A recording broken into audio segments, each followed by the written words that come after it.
This is my friend's Offroad Ford F250, and this is his camper kitchen. As you can see, it's seen better days. Some of the finishes need a lot of help. So in this video, we're taking it and replacing it with all new materials. Let's get into it.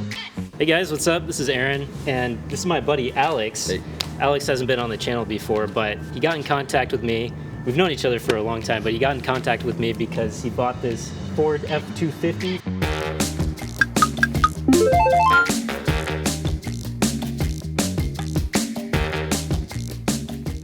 From what 2004 F250. Okay.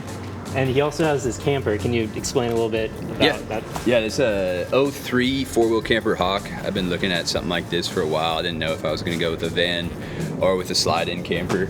But it's just something that I got to escape some of the hot Arizona summers. But he knows I have a wood shop and some woodworking tools, so he got in touch because we'll go inside and check it out, but some of the finishes on the inside need a bit of work. So we're gonna redo some of those things together, and we'll bring you guys along on the ride. So let's get to it. Let's go. So it looks like this thing's pretty old. What year did you say again? It's like, yeah, this is an 03 four-wheel camper Hawk.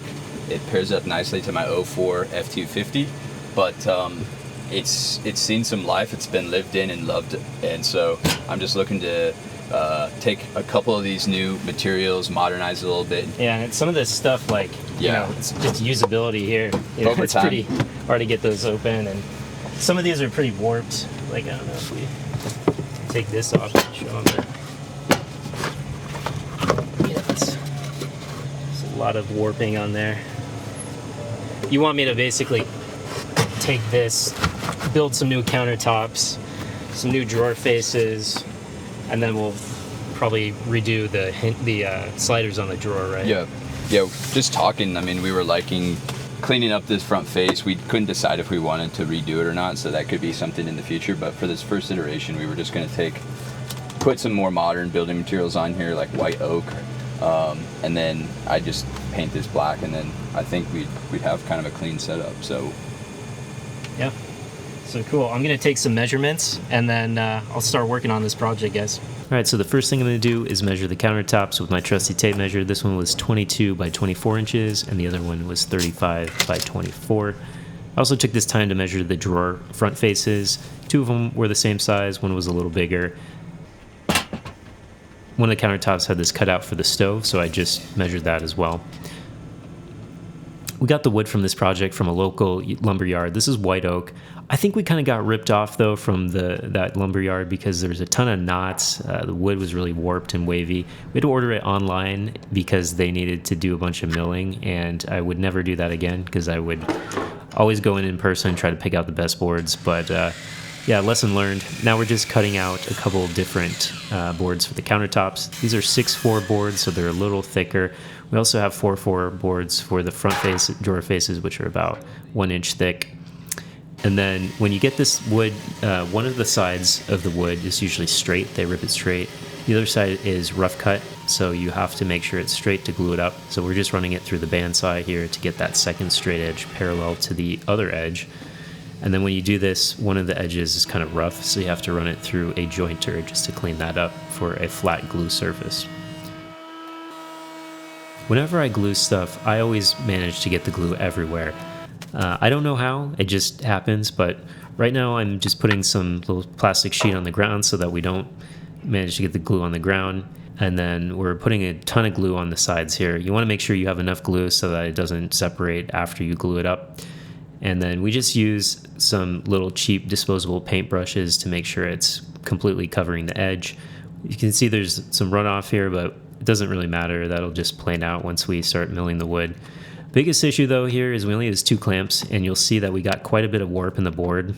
We actually ordered some more clamps after this because of that, but we ended up just making do with what we had and milled it out.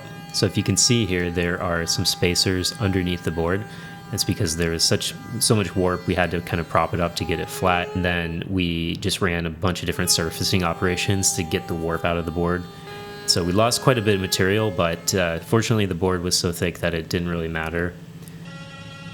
Now I'm just cutting out that section for the cooktop, and I'm actually going to use this for something else. I'll show you towards the end of the video. It's a surprise for my friend, but Just cutting this out with a 1/4 inch upcut end mill, and then I add some tabs in there as well to keep it locked in place so it doesn't fly out after I cut through. And it also made it a lot easier for me to sand because I could just run the sander across the entire thing. So white oak's pretty hard. Had to do quite a few different passes on this.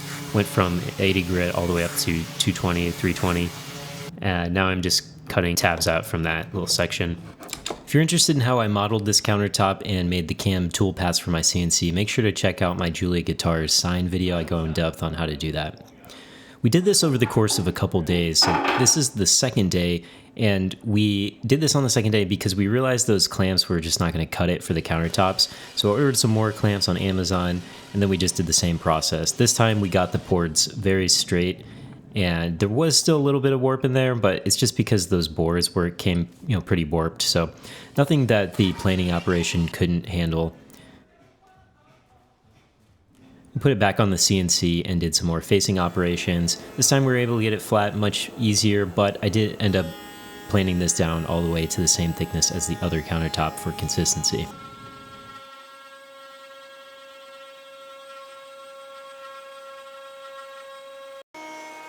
On the third day, we took those 4x4 boards and we started milling them so that we could glue up the drawer faces. At this point, we had been working on this project for quite a while. We were pretty tired, so we just wanted to get this done. We started getting a little loopy too, so here my friends started lifting weights. I knew that's when things were starting to go downhill. Then they started dancing too. So at that point, I just kind of called it quits, and then we wrapped it up and started the next morning. The next day, I took some boards that we glued up the night before, and I just took them to my miter saw and cut them down to the rough width that I needed for my different drawer faces. Once I had the rough width, I took it to the CNC, did a couple facing operations, and then put this inset on the front face of the cabinet. This is kind of like a shaker cabinet, so we had this really small inset. I think it looks really nice, and I just took a 1/4 inch upcut end mill to do that. Took a bunch of different passes, so took some time. Once it was done, I took my router and I started rounding over the corners of the countertops. When you have a small camper and you're inside that small camper trying to cook and work on things, you don't want to be bumping into a rough corner. So I just put this 1/8 inch round over on the countertop to give it a little bit of a smooth edge, so it didn't cut anybody. I use Osmo Poly X to finish my projects, and I'm not sponsored by Osmo, but I should be because I absolutely love this product. I use it on all of my woodworking projects because it's very durable. It's a hardening oil, so you rub it on, very easy to apply. We just use these white Scotch-Brite pads, rub it on, and then before it dries, wipe off the excess. You do 2 coats, and then after you apply it, it dries hard, becomes waterproof, seals the wood so that it doesn't warp or crack or anything like that, and it just has a beautiful sheen. So I absolutely love this product. This is the raw finish, which has kind of like a white tint. I think it looks great on the white oak. Doesn't give it a yellowish tone like you would get with the natural finish. But for all my guitars that I build, I always use the natural finish. Once that had dried, we came back about a week later and we started to work on the installation of countertops. So in order to do that, we're going to pressure fit the countertops on top of the cabinets, and we needed to make some small strips of wood to hold those countertops in place so they wouldn't move around. And we wanted to pressure fit these cabinets because there was a lot of equipment underneath the countertops that Alex needed to get to. For instance, the water jug, he also had a fuse box under there and a refrigerator. So we just chose to do it this way so that he had easy access. And we made sure to measure a couple times. We drilled a couple pilot holes, screwed those pieces in, made some minor adjustments to get it to fit just perfectly.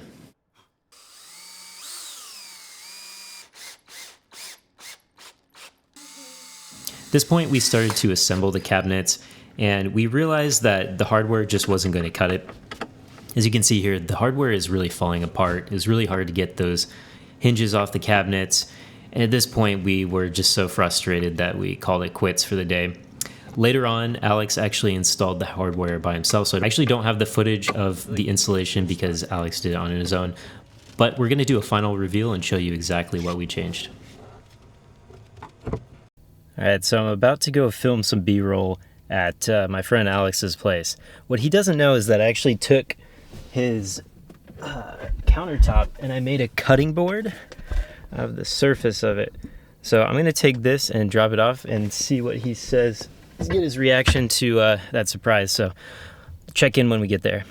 So here's that piece I mentioned earlier. This was the piece from the stovetop, and I decided to make this into a cutting board for my friend. And so I put just like a nice little drip edge on here so that if he's cutting meat or something, the juices will drip into there. And then I actually engraved his initials in there as well, just for a little personal touch. I thought it was a nice gift.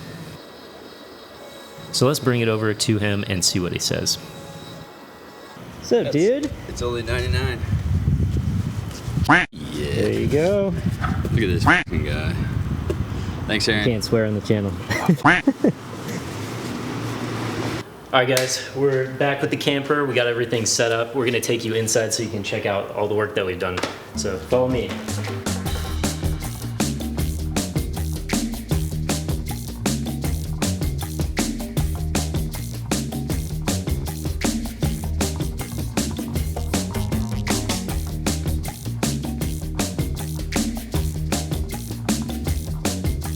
Hey guys, we're back at the camper and we've got the new countertops in.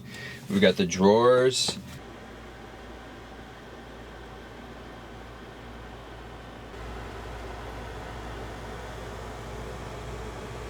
And we went ahead and just painted everything on the interior black just to kind of clean it up, make it simple, modern.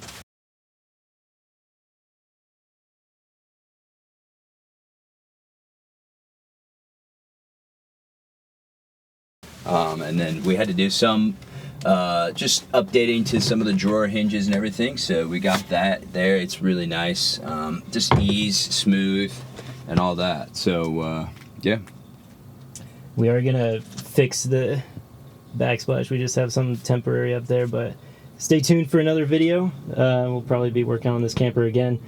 Thanks guys for watching.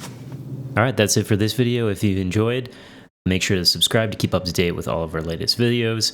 Until then, I'll leave you with these few shots of Alex getting ready for his trip and his first trip with his new camper cabinets in San Diego.